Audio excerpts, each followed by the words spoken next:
Number one, we have playing relax. So he's very famous of his layback playing. So I believe there is no behind the beat. It's layback playing, laid back playing. So there is tension and release. So playing with tension and playing with release. You have to play relaxed and you have to sound with impact.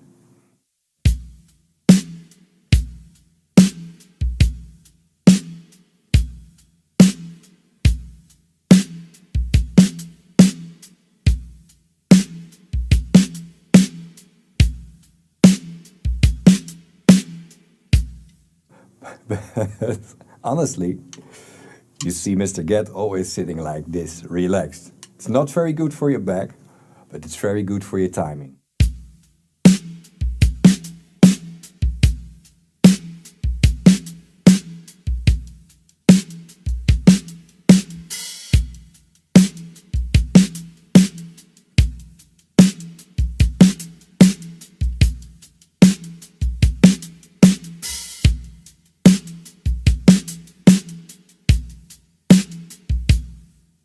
So when you play with tension, I don't say one thing is better than the other. You get a completely different sound.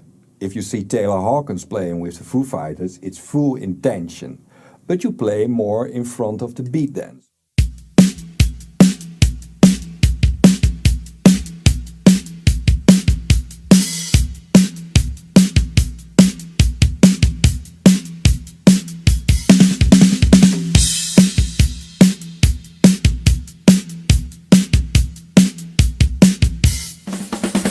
Number two.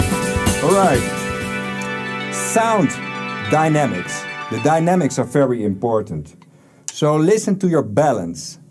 You have three different pieces. You have a kick drum, you have a snare drum, and you have a hi-hat.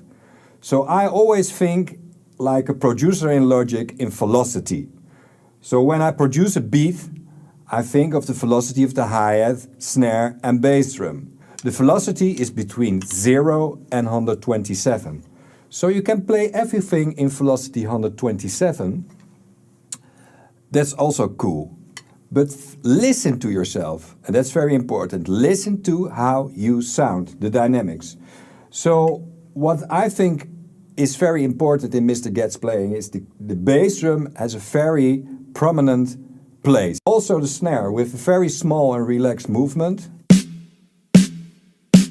The hi-hat is always very light and relaxed.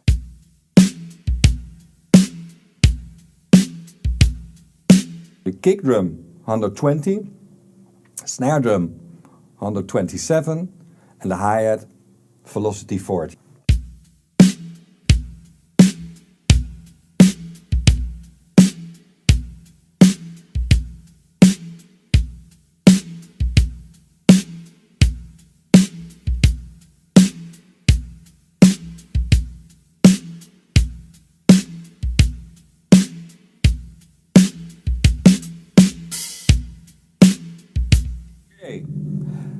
The toms is also very important. So hit everything at the sweet spot. What's the sweet spot? The sweet spot is like playing darts. Bullseye.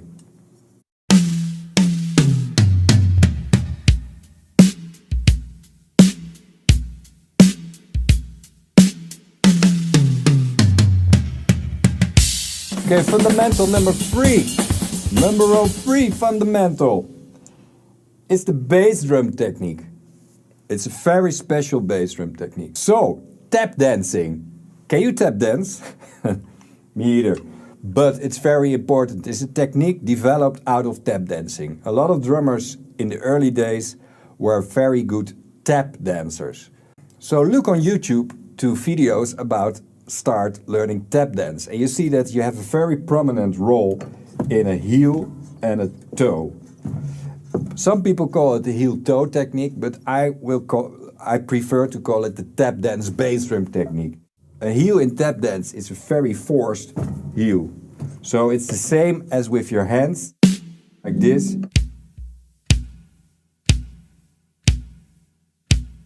That's the heel in tap dance. And the tap in tap dance, the front feet, the toe, is actually a heels down movement. So you have a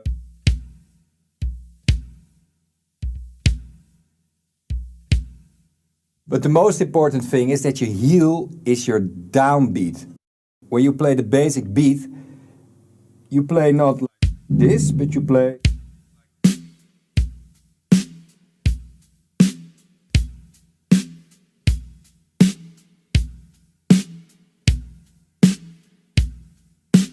So the big difference is that you always are in release, so no tension at all. It's relaxed. When you do this, your leg is relaxed. When you do this, your leg is with a lot of tension.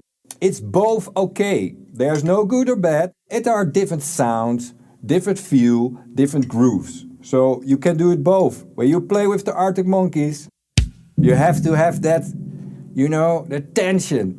But if you want to play relaxed music, it has to be relaxed.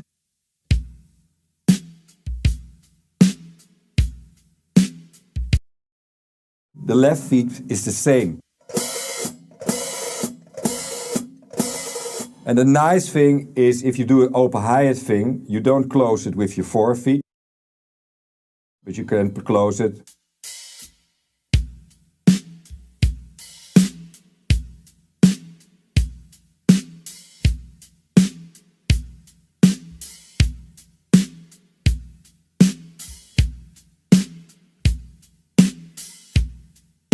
So they are tied together.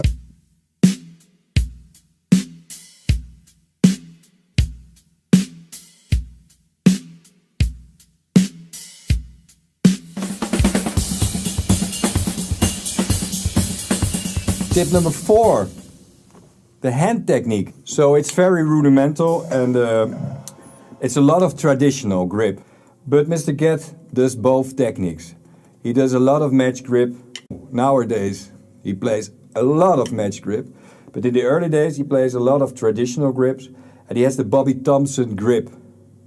So, you have to put your thumb like here at this place.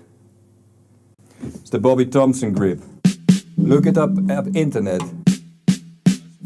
It's a very open-handed. And with this, it's very inspired by playing mallets. So it's a little bit like spivak. Your fulcrum is at your middle finger. You have 2 fingers here. And the other 2 are a little bit for the balance. It's loose. The looseness is very important.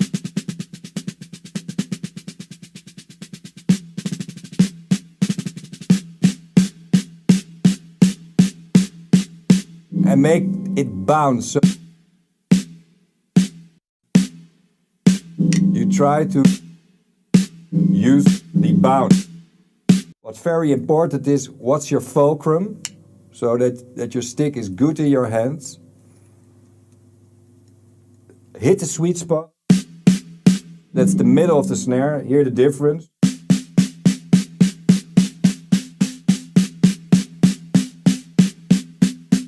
So my snare sounds the best. I don't play with rim shot. Mr. Gadd is a very wrist kind of player.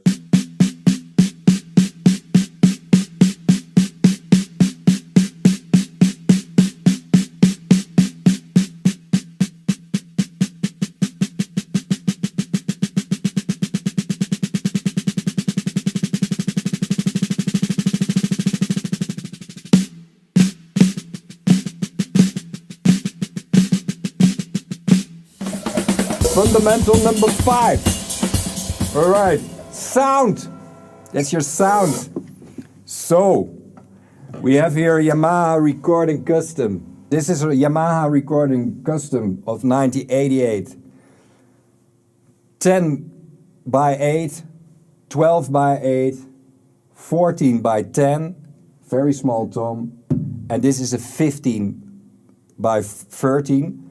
So that's a little bit different than Mr. Gadd. He has 16 by 14. And then the most important thing, it's the supraphonic snare drum. Ludwig supraphonic snare drum. And the choices of the heads. So I have here the Evans hydraulics on my drum set and on my bass. And the heads are, he used these heads from begin 70s till begin 80s. And then he changed to pinstripes. So I love these heads on a Yamaha because you get really the dry Steve Gadd. The snare drum heads, a diplomat fiber skin of Remo, so a diplomat because that's the thinnest fiber skin, and a diplomat as a resonant. And of course, the most important thing, the ring. The bottom head is very high, and the top head, you tune it for your taste. So sometimes low, sometimes a little higher. The snares have to be really tight. That's important. Not so many snares, just a normal snare bed, not 24, I don't know what, how many, 50. Everything is pitched very high in the 80s. So now he has a little bit a different sound, but my sound that I love is the Steve Gadd sound of the 70s and the 80s. So very high pitch. The bass drum is very high. The toms are very small toms. Very high hi-hat. This is an A Siljan, no K, but an A, but from the 50s, but a 14-inch, but it's very high.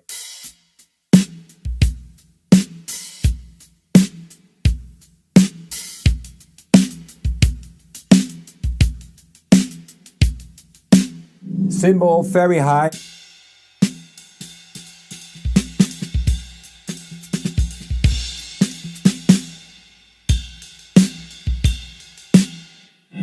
So, and of course, you are not a fan of Steve Gadd if you don't have the black Steve Gadd sticks. That's the most important thing with sound. You have to get the sound out of the drums.